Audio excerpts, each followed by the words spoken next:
বিশ্ব সংবাদে আপনাকে স্বাগত। শুরুতেই জানাবো হাতে পাওয়া সর্বশেষ আন্তর্জাতিক সংবাদের শিরোনাম, পরে বিস্তারিত। ইসরায়েল ফিলিস্তিন পুরোদমে যুদ্ধ চলছে, আর এই যুদ্ধের সর্বশেষ আন্তর্জাতিক গুরুত্বপূর্ণ আপডেট সংবাদ জানিয়ে দিব। আইসিজের রায়ের পর গাজায় হামলার তীব্রতা বাড়ালো ইসরায়েল। এরপর জানিয়ে দিব গাজা যুদ্ধে ইথিওপিয়ার নাগরিকদের বলির পাঠা বানিয়েছে ইসরায়েল।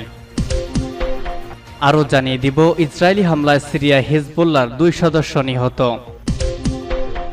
এরপর থাকবে সুখবর, ইতালির পার্লামেন্টে ফিলিস্তিনের পতাকা উড়ালেন সাবেক এমপি। আরও জানিয়ে দিব জেলেনস্কির মেয়াদ শেষ, সে অবৈধ বললেন পুতিন। এবং সর্বশেষ জানিয়ে দিব ভারতের জমি দখল করছে চীন, মোদির 56 ইঞ্চি বুক কোথায়, প্রশ্ন কংগ্রেস নেতার। আইসিজের রায়ের পর গাজায় হামলার তীব্রতা বাড়ালো ইসরায়েল। জাতিসংঘের আন্তর্জাতিক বিচার আদালত বা আইসিজে শুক্রবার এক নির্দেশ দেয় যে ফিলিস্তিনের দক্ষিণাঞ্চলের রাফাতে অবশ্যই ইসরায়েলকে সামরিক অভিযান বন্ধ করতে হবে। জাতিসংঘের এই শীর্ষ আদালত তাদের রায় আরও বলে, মিশরের সঙ্গে গাজার সীমান্তে যে রাফা ক্রসিং রয়েছে সেটাও প্রয়োজন অনুযায়ী পর্যাপ্ত পরিমাণে মানবিক ত্রাণ প্রবেশের জন্য খুলে দিতে হবে। ইসরায়েলের বিরুদ্ধে দক্ষিণ আফ্রিকার করা মামলার পরিপ্রেক্ষিতেই এই আদেশ দেয় আইসিজে।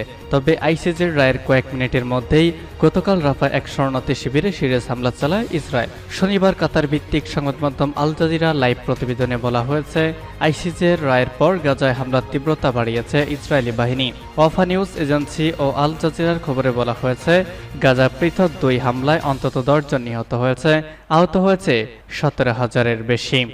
এর আগে ইসরায়েলের পক্ষ থেকে বলা হয়েছে, গত 7 অক্টোবরের হামলার পর ফিলিস্তিনের সশস্ত্র গোষ্ঠী হামাসকে নির্মূল করার জন্য রাফায় অভিযান চালানো অত্যন্ত গুরুত্বপূর্ণ। গত বছরের 7 অক্টোবর থেকে গাজায় হামাস ও ইসরায়েলের মধ্যে তুমুল যুদ্ধ চলছে। এতে এখন পর্যন্ত গাজায় নিহত হয়েছে 35,800 জন, সেই সঙ্গে আহতের সংখ্যা 80,000 ছাড়িয়েছে।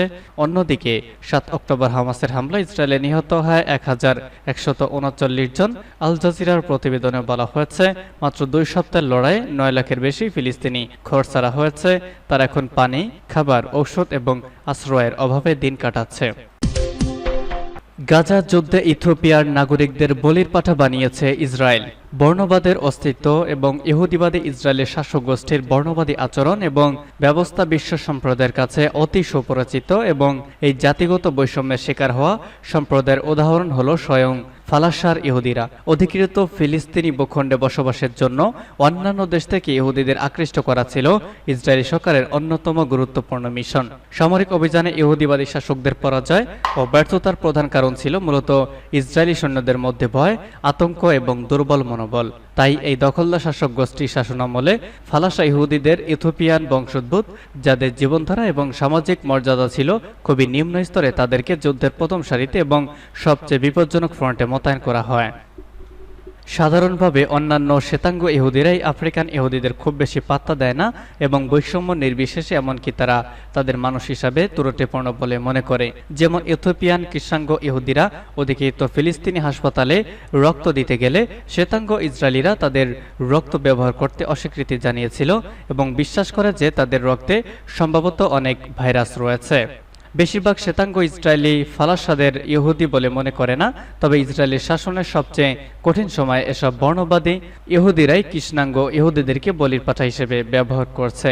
1970 সালে ইহুদিবাদী শাসক গোষ্ঠী ফালাসাদের তাদের জনসংখ্যা বাড়াতে এবং ফিলিস্তিনি ভূমিতে অভিবাসন হতে উৎসাহিত করার জন্য ইহুদি হিসাবে স্বীকৃতি দেয়। ইসরায়েলি হামলায় সিরিয়ায় হিজবুল্লাহর 2 সদস্য নিহত। Syrian observatory of human rights জানিয়েছে, পশ্চিম সিরিয়ার শহর কোসাইরের কাছে বেশ কয়েকটি যানবাহনকে লক্ষ্য করে ড্রোন হামলা করেছে ইসরায়েল। এতে হিজবুল্লাহর 2 সদস্য নিহত হয়েছে। এছাড়া বেসামরিক কয়েকজন লোক আহত হয়েছে। শনিবার কাতার ভিত্তিক গণমাধ্যম আল জাজিরার এক প্রতিবেদনে এই তথ্য জানানো হয়েছে। প্রতিবেদনে বলা হয়েছে, পর্যবেক্ষক সংস্থার মতে হামলার পর আগুন ধরে যাওয়া যানবাহনগুলো লেবাননের সীমান্তের কাছে সিরিয়ার দাবা সামরিক বিমান ঘাঁটির দিকে যাচ্ছিল। তবে এই হামলার বিষয়ে ইসরায়েল কোনো মন্তব্য করেনি। উল্লেখ্য, 2024 সালে এখন পর্যন্ত ইসরায়েলি ভূখণ্ড বা সিরিয়ার ভূখণ্ডে 41টি হামলা চালিয়েছে। পর্যবেক্ষকদের মতে এতে 12 জন বেসামরিক নাগরিক সহ মোট 153 জন নিহত হয়েছে। ইতালির পার্লামেন্টে ফিলিস্তিনের পতাকা ওড়ালেন সাবেক এমপি। ইতালির পার্লামেন্টে ফিলিস্তিনের পতাকা উড়ালেন দেশটির সাবেক এমপি স্টেফানো আপুজ্জো। শনিবার আল জাজিরা প্যালেস্টাইনের এক্স অ্যাকাউন্টে পোস্ট করা হয় ভিডিওটি, যা সাড়া ফেলেছে সামাজিক যোগাযোগ মাধ্যমে। মোবাইল ক্যামেরায় ধারণকৃত দৃশ্যে দেখা যায় রোমে পার্লামেন্ট ভবনের নিম্নকক্ষের জানালা টপকে কার্নিশে নেমে যান সাবেক এমপি স্টেফানো আপুজ্জো। হেঁটে হেঁটে চলে যান ব্যালকনিতে, সেখান থেকে নিজেই ঝুলিয়ে দেন ফিলিস্তিনের পতাকা। এখানেই শেষ নয়, বেলকনি থেকে চিৎকার করে ঝাড়লেন ক্ষোভ। তিনি বলেন, গণহত্যায় ইতালিয়ান অস্ত্রের যথেষ্ট ব্যবহার হয়েছে, গাজায় মৃত্যু হয়েছে ৩৫,০০০ ফিলিস্তিনির। জেলেনস্কির মেয়াদ শেষ, সে অবৈধ বললেন পুতিন। ইউক্রেনের প্রেসিডেন্ট ভলোদিমির জেলেনস্কির সময় শেষ, সে এখন আর বৈধ নয়। রাশিয়া ও ইউক্রেন শান্তি আলোচনায় বসতে চাইলে এটি একটি আইনি বাধা তৈরি করবে। বেলারুশ সফরের সময় একটি টেলিভিশন সংবাদ সম্মেলনে এই মন্তব্য করেছেন রাশিয়ার প্রেসিডেন্ট ভ্লাদিমির পুতিন। এ সময় বেলারুশের প্রেসিডেন্ট আলেকজান্ডার লুকাশেঙ্কো তার পাশে ছিলেন। রাশিয়ার আগ্রাসনের ৩ বছরে ইউক্রেন সামরিক আইনের অধীনে রয়েছে। এই পরিস্থিতিতে জেলেনস্কি তার ৫ বছর অতিক্রম করলেও নির্বাচনের মুখোমুখি হননি। জেলেনস্কি ও তার মিত্ররা যুদ্ধকালীন একে সঠিক সিদ্ধান্ত বলে মনে করেন। প্রেসিডেন্ট ভ্লাদিমির পুতিন বলেছেন, ইউক্রেনের সরকারি প্রতিনিধিদের সঙ্গে মস্কো শান্তি সংলাপ শুরু করতে আগ্রহী, তবে সেই সংলাপ দেশটির বর্তমান প্রেসিডেন্ট ভ্লাদিমির জেলেনস্কির নেতৃত্বাধীন সরকারের কোনো প্রতিনিধির সঙ্গে হবে না। সংবাদ সম্মেলনে পুতিন আরও বলেন, আগামী মাসে সুইজারল্যান্ডে শান্তি সম্মেলন আয়োজন করতে যাচ্ছে ইউরোপীয় ইউনিয়ন। আমার মনে হয় পশ্চিমা বিশ্বের এই সম্মেলন আয়োজনের মূল লক্ষ্য কিয়েভের বর্তমান শাসক গোষ্ঠীকে আন্তর্জাতিক বিশ্বে বৈধ বলে ঘোষণা করা, যে শাসক গোষ্ঠী ইতিমধ্যে সাংবিধানিকভাবে মেয়াদোত্তীর্ণ। এটি আসলে এক প্রকার PR কর্মসূচি, কিন্তু আইনগত বা বৈধ নথির ক্ষেত্রে এসব PR কর্মসূচির কোনো মূল্য নেই। এদিকে ইউক্রেন পার্লামেন্টের স্পিকার রুসলান স্টেফানচুক বলেন, যারা এই প্রেসিডেন্টের বৈধতা নিয়ে প্রশ্ন তোলে তারা দেশের শত্রু।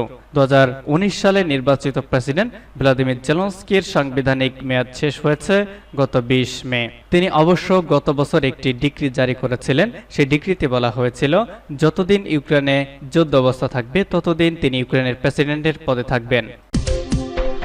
সর্বশেষ জানিয়ে দিব, ভারতের জমি দখল করছে চীন, মোদির ৫৬ ইঞ্চি বুক কোথায়? কংগ্রেস সভাপতি মল্লিকার্জুন খাড়গে শনিবার অভিযোগ করেছেন, চীন ভারতের জমি দখল করে বাড়ি ও রাস্তা তৈরি করছে, কিন্তু প্রধানমন্ত্রী নরেন্দ্র মোদী নীরব। কোথায় তার ৫৬ ইঞ্চি বুক? হিমাচল প্রদেশের রোহরুতে একটি সমাবেশে একথা বলেছেন কংগ্রেস সভাপতি। কংগ্রেস নেতা বলেন, তার দল দেশের জনগণ ও সাংবিধানিক রক্ষার লড়াই করছে।